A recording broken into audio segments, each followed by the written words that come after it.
Hey there everyone, welcome back to my channel, or welcome if it's your first time here.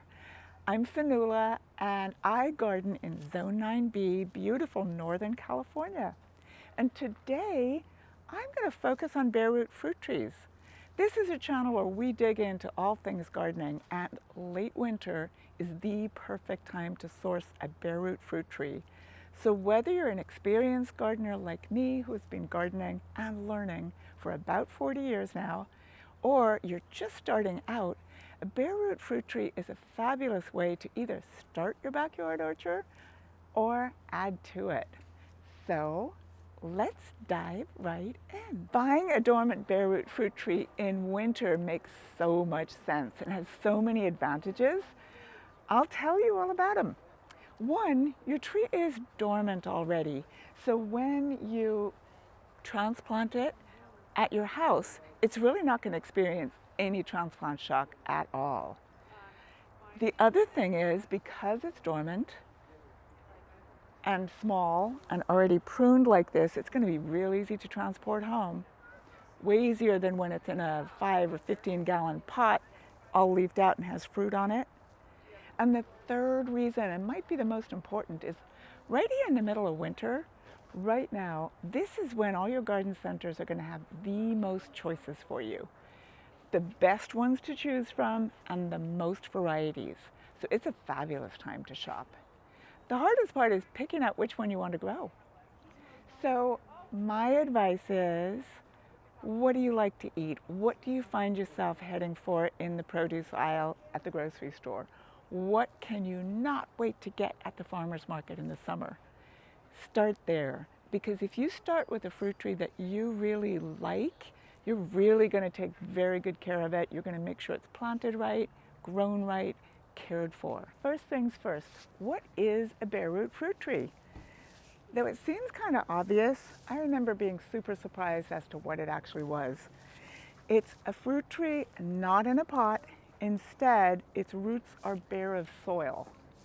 As you can see, no soil, just some rice hulls, because that's what we pop them into here at Cottage Gardens right before they get sold. So that's a bare root fruit tree, and they're dormant.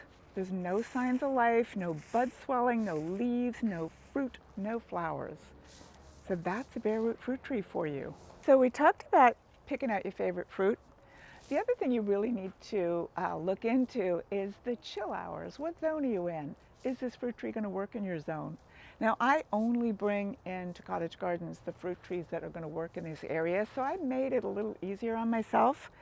Wandering this way and that and going all over the place, I kept coming back to the Flavor King Pluot. Plums grow incredibly well around here. Apricots do pretty well. I am really interested to find out how the Pluot, a sensational hybrid between the two, is going to do. So, Flavor King Pluot it is. I've chosen my fruit tree. Now it's time to choose where I'm going to plant it. Now, most fruit trees need at least 6 hours of good sunlight every day. Afternoon sun, a total plus.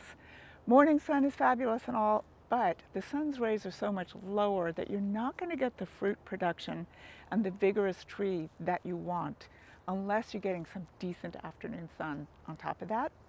So ideally, 6 to 8 hours of full sun, including afternoon sun. Second thing you're going to want to see is, does the soil drain well in your garden? If it doesn't, do something about that. Amend your soil, compost, soil booster. Just make sure the soil drains well in your garden. Third thing, depending on what kind of fruit tree you picked out for yourself, you want to look at its mature height and mature width and make sure you've got the space in your garden for that. Now, there are some excellent ways of pruning that you can keep your fruit tree pretty small on the overground way, but the roots still need some space. So the little guy I picked out today, this innocent little fruit tree, it's a Flavor King Pluot, and it's going to reach 15 feet tall and wide unless I prune it to keep it a lot shorter. I'm putting it in the chicken coop area at Cottage, and it's going to be feeding the chickens and shading them too. So I wanted to reach that 15 feet high and wide. So I picked a spot where it's got plenty of room to grow.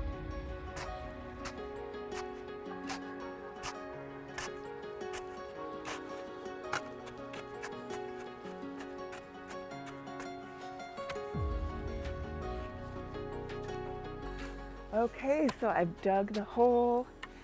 I am loosening up the soil at the bottom, making sure it drains well and absolutely perfect. And we're about ready to plant.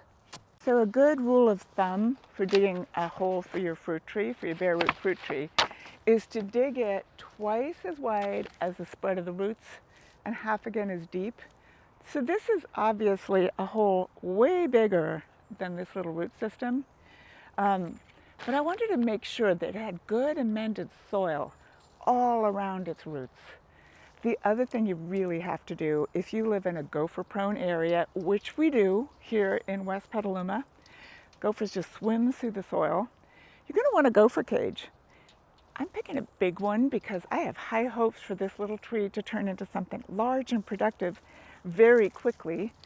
So I've got the tree size one, perfect for 15-gallon trees. And that's another reason I dug the hole as large as I did.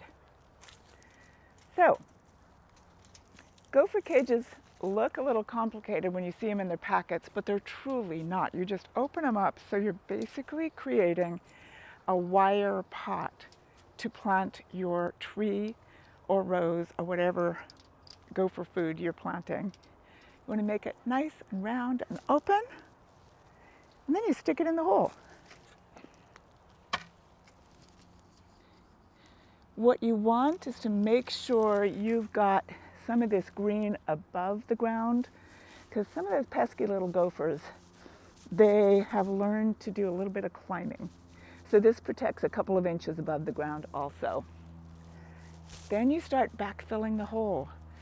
So to get this tree off to an amazing start, I like to use 1/3 compost to 2/3 native soil.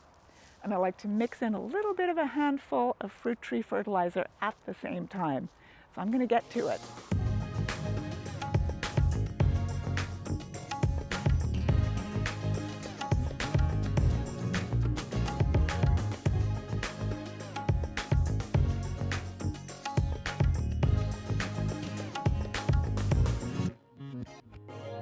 All right, I lost my gloves somewhere in the process here, but we're at a crucial point.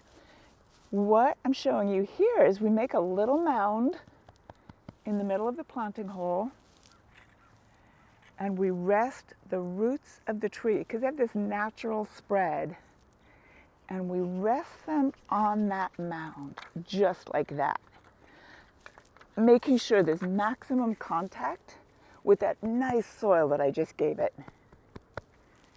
There's a lot of information about making sure that the graft site is facing away from the sun.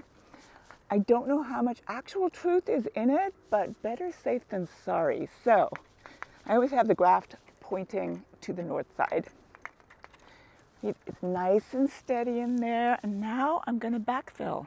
You fill in the hole, making sure that there's no air pockets in there. And I'll doubly make sure in just a moment when I water it in. So what you want to do is plant it so that the graft is well above the soil surface, and that those roots that we just saw are well beneath the soil surface level.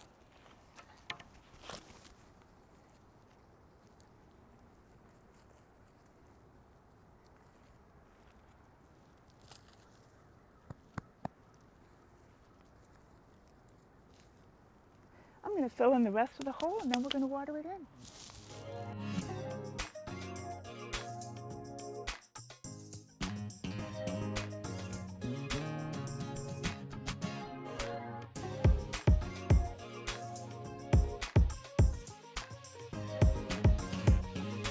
This initial watering is really crucial for the future health and productivity of your fruit tree.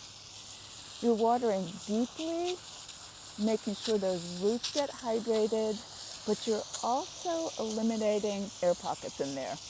You don't want too much air. They do like some air around the root system, but no giant pockets. What you want is the roots to be able to make contact with the soil and start developing feeder roots. Now, I've built a little well around my fruit tree here to hold that water in and prevent it from running off to someplace else and watering some other thing.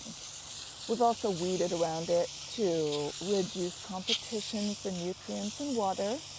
And of course, I'll be keeping an eye on it. If you live in a windy area, you might want to add a couple of support stakes to your fruit tree. But as you can see, this little guy is sturdy and we're really, really sheltered here. So I'm not going to worry about support stakes or tree stakes or anything like that. And I do believe also that it's better not to let your tree rely on support and let it develop a really strong trunk all by itself. Well, it's drained away.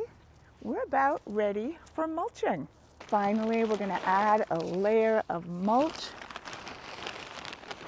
This is a fine fir bark that really breaks down very nicely, adding nutrients to the soil. A lot of fruit trees like a slightly acidic soil. Citrus, of course, wants it even more acidic, but the fine fir bark breaks down really nicely and adding just the right amount of acidity to this adorable little plant. It also retains the moisture and suppresses weeds. And you want to keep the weeds away from where you know those roots are, eliminating that competition. One more important thing, do not let the mulch go all the way up to the trunk of the tree. You want to keep the air flowing perfectly around there, not hold too much moisture right around here. It really helps prevent rot and any future fungal problems. So I like to do a couple inches farther out.